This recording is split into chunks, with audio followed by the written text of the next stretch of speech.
Hi, everyone. I'm Sarah Auda, the founder and CEO of Three Beats Consulting, and I'm thrilled to bring our guest out today. She is a new friend of mine and so quickly became one of my favorite new people. I consider her an incredible colleague, an incredible thinker. I'm excited to have Jenna Dillon with us today. She is an executive coach. She's the founder and the CEO of the Executive Performance Institute for Coaching. She is a certified credentialed executive coach and soon to be certified and credentialed ADHD coach, which we might get into a bit in this conversation today. One of the things I love about how Jenna works is how she takes her own personal learning and extrapolates meaning and purpose from it, and then integrates those new realizations into how she lives and how she works. And I mean, it's transformed her company too, which is so exciting. So Jenna, it's so great to have you here today. Thank you for joining us for the Thank you. conversation. That was a lovely introduction. Thank you for having me. Yeah. And I think we're talking just now about like back of the card before we pressed record. And I think, people's origin stories are always so interesting and always integral to who they are today and how they function and how they think about the world and process things. And so, like, as a former professional dancer and choreographer, right, competitively, to all of the creative thinking that you do and the programs you've created and the curriculum you've built out. And then, really one of the things that I just love about you is that your leadership is so powerful and you've gotten to express that in so many different ways across various industries. Thank you. So let's just briefly just go professional competitive dancer to coach, where we are here today, leading your own institute and publishing your own, right, articles and research. Give us the 30-second to 60-second kind of bridge to how does that apply? And right, how did we land here? Yeah, I mean, I will start off by simply saying I never would have anticipated the journey that was very nonlinear that led me to where I am now. Because I didn't even know executive coaching existed when I would have loved to have known in high school. So then I could have started the, career trajectory. But I will say this. It while I was going through different chapters and seasons of my early adult life, I was gaining different skills, both choreographing, teaching dance, and performing dance, um, while learning concepts around psychology and sociology and anthropology and then business management. And truly, it is a privilege to be able to sit here and almost have gratitude and disbelief that like all these things that I learned and did and even enjoyed doing, I could wrap all in one bundle. And it was something called executive coaching that seemed like it fell into my lap, but I don't necessarily believe in coincidence. So it found me, I found it, if you will. So I'll say that. Beautifully, I mean, beautifully, concisely said. And that journey that you've been on, I just know has been so rich, right, for you, and those aha moments of, oh my gosh, this applies to this and that applies to this, and like the integration of all of that. Yeah. The creative aspect, the artistic aspect, and then the business behind the scenes operational aspects. I mean, Yeah. it's hard I for a lot mean, of people to toe have their toe in both of those areas, right? I appreciate that. I think one of our first conversations was actually around this idea of like right and left brain orientation of ways of thinking and processing. And I certainly see myself as that. And it was reflected to me, especially early on in my first career when I was dancing and choreographing, being able to study these concepts in human behavior and human psychology and make dance about it was like kind of the start of that integration where it was very intuitive and I just started doing it and I didn't even realize I was doing like right brain, left brain orientation. So yeah. I love this. And then these are the sorts of things that you and I, with our private clients, get to help them kind of Yes. find those through lines too, and Yes. really highlight, right, their own genius and their own Mhm. pathway to getting to where they are. Yeah. Oh man, it's always such an honor to do our work, isn't it? Oh, yes. Just, I pinch myself. I yeah, pinch myself that I get to do what I do. Yeah. yeah. Well, let's dive into the three questions that I ask every guest who comes on here Okay. from your unique experiences, right? Your place in the world, your background, right? Everything that's led you up to now, including things that you're just excited about, right? And I know with your ongoing education and certifications and all of that, there's a lot to be said. Mhm. What is one thing that you think people need to know right now? So, because I am nearly done being an accredited ADHD coach, it has continued over the years and even in this last almost 2 years of getting this education, how relevant and timely this seems to be continuing more relevant, I should say. It seems to be up until this point is just having people understand in leadership, especially the probability that even neurotypical brains can start experiencing patterns that mimic that of an ADHD brain because of the high stress, high stake environments they can continuously or consistently be in. I don't think people realize how common that can be, whether it's in places that they're not interested in, or like I said, they're very stressed and they're getting into like coping mechanisms and their brain's working in these patterns. So I'll mention that today. Okay, great. And briefly, I mean, this kind of ebbs into the second question, but would you mind sharing about kind of what brought you into the research that you've been doing and this right new path of integrating that ADHD, right? Learning, well, maybe it's not even integrating it. It was already there for you. I mean, I'm kind of giving it away, but can you Yeah, just bridge that? absolutely. It was a few different things. So the more that I was doing my work as an executive coach with these chief officers and especially business owners, the more common these people felt comfortable sharing either, oh, I actually have a diagnosis of ADHD, or I feel like I'm having a hard time focusing. Like, I wonder if this is ADD, ADHD. And like those kinds of things started to keep showing up in the conversation more and more and more and more over the years. And then outside of that, I was really suspicious for many years if I had ADHD, and I ended up getting a diagnosis that I did. And so there was even some wonderment and curiosity and interest for myself, and then wanting to learn more.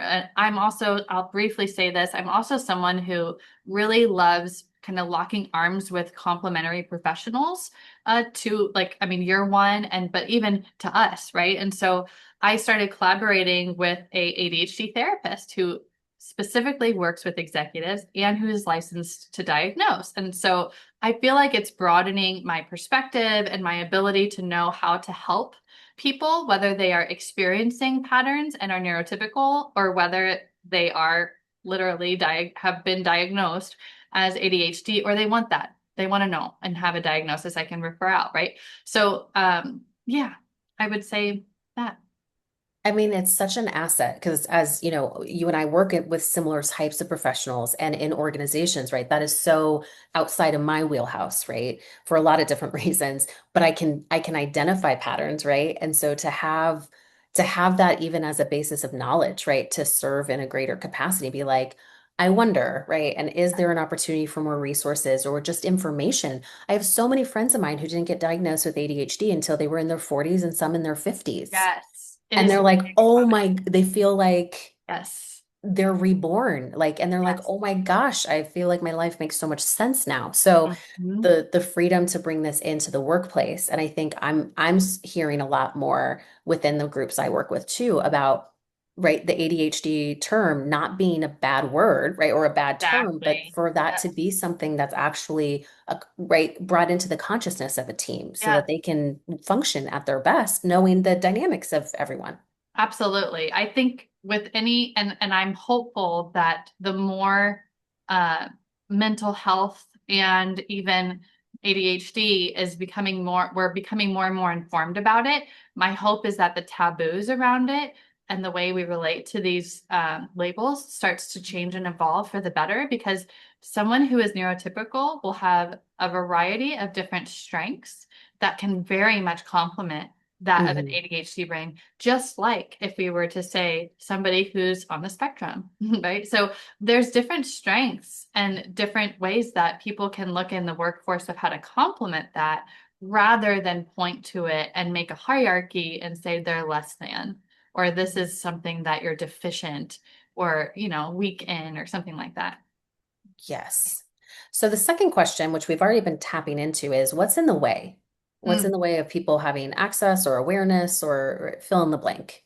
Well, so I think to start, there still is some way to go in like learning more about ADHD. And I think one thing that has been in the way is just the fact that we have come a long way in the last 20 to 30, like 30 years, excuse me. But I think there is missed or misrepresented sources out there, like with anything. But especially if people are going to like social media sources with people who aren't licensed, for instance, to diagnose, or who are claiming that they are a coach, but they're not, having a designation, often they can start to post content that will either not be accurate or start to give people the impression they can self-diagnose if they are relating to any of these traits or patterns. And that is like, to me, one of the biggest red flags because relating is not the same at all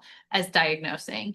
In fact, one of the reasons why I bring this content and ability to coach around it in my work is because you look at any single criteria in the DSM for diagnosing ADHD, and any neurotypical can relate to any single criteria.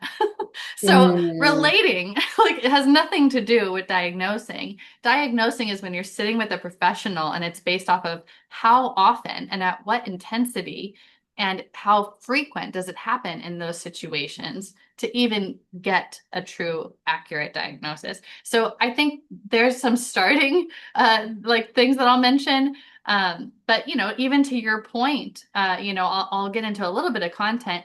Often people aren't diagnosed until their adulthood or find out in their adulthood that they have it when they go to get a diagnosis assessment. And it's very common in females. And one of the reasons why that is, excuse me, it's very common in females to be diagnosed as an adult and even missed as a kid. I was missed as a kid. And that's often because females tend to, if they have a hyperactivity, it's most probable that it's cognitive hyperactivity. And 20, 30 years ago, hyperactivity meant this like almost stereotypical image of a kid throwing a tantrum. And it was these gross motor, like big movement, gestures to regulate their body in hyperactivity. Well, that's one of three. The other is fine motor with fine move, like small movement in the body. So it was all what you saw in the body, and we couldn't see what was going on in someone's mind. So now, like they've learned, oh, there's this thing called cognitive hyperactivity. And now, because they have that context, these mostly women are getting diagnosed later in life. So it's just like the tip of the iceberg, but the more knowledge and information that people have exposure to, the more understanding and the more often then people are going to get diagnosed later, right? yes. Well, and I mean, we could talk about this for Yeah. hours because right, there's I don't know, you would call it, right? But I know from my friends who have ADHD, there are lots of other things that impacts like their self-confidence, right? That, like outside of focus, right? And tasks and things like that. Hmm. Um, which I mean, your clients are so lucky to get to have you because of the understanding that you have around this, right? Even if they are neurotypical, obviously, other clients who, right, who are diagnosed are going to Yeah. get a lot out of it too. So the last question is, what is one thing that people can do, right, if they want to know more about this, or one thing to implement, or maybe it's go get yourself checked out? I don't know. What's one thing that someone can do if this sparks something for them and they want to know more? Yeah, I mean, if this is something of interest of yours, I would absolutely reach out and make sure that you're reaching out to accredited or credentialed professional. If you're thinking that therapy is a great resource, then make sure they are a licensed ADHD coach, and especially if if they're licensed to diagnose. Not all ADHD therapists are licensed to diagnose. And then same with a coach. So the coach is someone who they won't diagnose. They should never try to claim to diagnose. And I'm very fortunate to not have to do that. But they should be accredited and have that credential behind them to know that they have enough education to truly be able to know the resources to help you. Because spotting if you have ADHD, how your brain has ADHD will be different than any other brain. So it's not like a Myers-Briggs where there's 16 archetypes, right? And for them to be able to know, hey, some ways that I would coach someone that has this type of patterns with ADHD is the exact opposite if somebody was neurotypical of what they need. And so that's really important. Like you don't want to be coming in with a uneducated coach who's like, oh yeah, I can also help with ADHD, but they might be coaching you inadvertently in a way that's completely ineffective if they don't have that knowledge. Yeah. I, I mean, so many things just want to come out of my mouth right now, right? Because of how valuable this is. And I think, I mean, I talk about this a lot too, and you're touching on this is relatability is different than transformation, right? Or diagnosis. And Yes. also, as executive coaches, we see a lot of people on TikTok and social media platforms, Yes. right? Claiming all sorts of things, right? And to be able to know what to look for, what to ask. I mean, I remember reading one of your white pages and it was about like, 10 questions to ask before you hire an executive coach, Mhm. or to check on, right? Do your research, Yeah. right? Those sorts of things. And I think so many people, whatever it is that they are dealing with, ADHD or a transition or just feeling stagnant or wanting to grow in their business or their job, like we can hit this wall where we're just like, we don't even know what questions to ask. We just want help. And so Mhm. I think like letting people know, like no matter what it is you're dealing with, there's probably a practitioner out there for you in some way. And you want to make sure that they're the right person with the right background, the right credentials, the right substantiation for making Yes. that choice, making that hire. And I just appreciate that about you so much because I know the bar of quality that you hold for yourself and your business, work, colleagues, friends, etc., is high. And Yeah. I want more people to be able to have the freedom to question and have the freedom to feel empowered to hire the right person to support them with whatever their unique needs are. Yeah. I'm so grateful that you're out there doing the work that you're doing. And as people are watching this, if they are interested to know more, where can they find you? You could seed anything that you might have upcoming or in the back room if you want. You could highlight like some stuff that's coming up if you desire, but how do people reach you? How can they find out more? So I'll give two simple ways. So my name, Jenna Dillon, is my email. So Jenna@jennadillon.com is the simplest way to reach out to Great. me. Great. Second to that is on LinkedIn. So because I work with professionals in the workforce, in corporate, and at C-suite executives and business owners, LinkedIn is the place to go for that. So you can find me there, Jenna Dillon, Dillon. And then did you have another question? Oh, if I wanted to plug anything. I will actually say the training around ADHD in leadership and even spotting and knowing the patterns, even for neurotypicals, is certainly taking off like wildfire. So Mm. I'll say that there's an exciting collaboration that I mentioned I'm doing with an ADHD therapist, and we happen to be presenting at a pretty well-known university that with a PhD in working memory for ADHD. And that will be talked about towards the end of the year. So I'll just sprinkle that in as a little teaser. So exciting to just see what you're developing, and there's clearly such a need for this. So, and it's niche, but so many people are impacted, right? It's almost insane to think that this is niche, and I can't wait to see what happens over the next 5 to 10 years plus of Yes, how will this look to be normalized in a work environment, and absolutely. right, and to have this be a service that's provided for people, right? Mhm. Because it would make everything better, right? Yes.